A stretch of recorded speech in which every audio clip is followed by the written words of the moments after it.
Hi, I'm Barry Winfield with SmartCycleShopper.com. We're at the Rock Store in Malibu, riding Triumph's latest addition to their cruiser lineup, the 2010 Thunderbird. It was designed by a guy named Tim Prentice, who was also responsible for the Honda Rune, which is a pretty extroverted design. And the factory brief to Tim was basically to produce a contemporary-looking cruiser, but it had to have a vertical twin engine in it. So this is what we ended up with. Very tidy, quite handsome, and I think people are going to like it a lot. It has the typical bulbous fuel tank, the laid-back seating position, the kicked-out front forks, all of the typical cruiser traditions.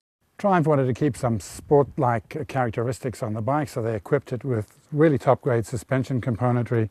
They got the suspension bits from Showa in Japan, this really beefy 47mm fork in the front, dual spring shocks at the back, and they fitted the bike with some really great brakes. It has 12.2-inch discs on the front, clamped by these fixed Nissan calipers with 4 pistons on them. They have a single disc on the back with a Brembo caliper. The bike's pretty sporty. It really handles quite well.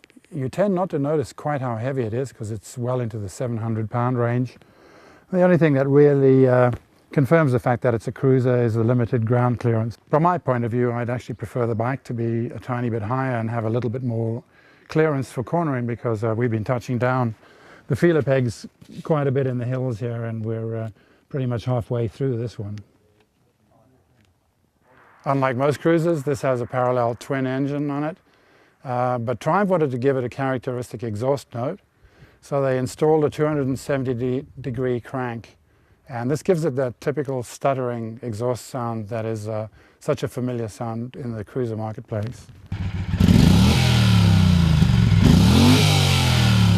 It's good for about 85 horsepower, about 108 foot-pounds of torque. But you can, for an extra $900, get a big bore kit, which bumps it up 100cc, installs new cams, and puts the horsepower up to around the 100 horsepower mark. The engine's hooked to a 6-speed transmission, and they've chosen to use helical cut gears in the gearbox, which is an expensive way of doing things, but it does quiet the transmission down quite a bit, and it lends a fair bit of refinement to the bike. Going along with that, the bike also has a belt drive, and anybody who's ever used those before will attest to the fact that they're quiet and smooth and don't make a whole lot of mess like chains do. It's got instrumentation set into the tank, which is fairly typical for cruisers. But along with it, they've actually managed to incorporate a tachometer, and they have a trip computer, which is operated by this switch here on the right bar cluster. And that cycles through the various functions: 2 trip meters, range to empty, which is a very useful feature to have on a motorcycle. The Showa rear shocks have preload adjustability, which is very handy because the rider weight varies considerably. The bike's liquid cooled, but they've done a pretty good job of camouflaging that fact by putting these machine fins on the cylinder head, which make it look as if it's air cooled, and the radiator is thin and tall and fits on the down tubes in such a way that it pretty much hides itself fairly successfully. Bike features modern fuel injection with catalytic converters on it to control emissions.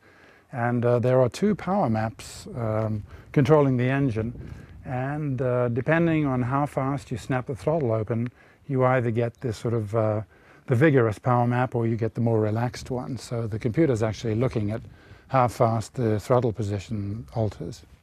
Well, I hope you've all enjoyed looking at this new Triumph Thunderbird as much as I've enjoyed riding it. From the Rock Store, this is Barry Winfield for SmartCycleShopper.com.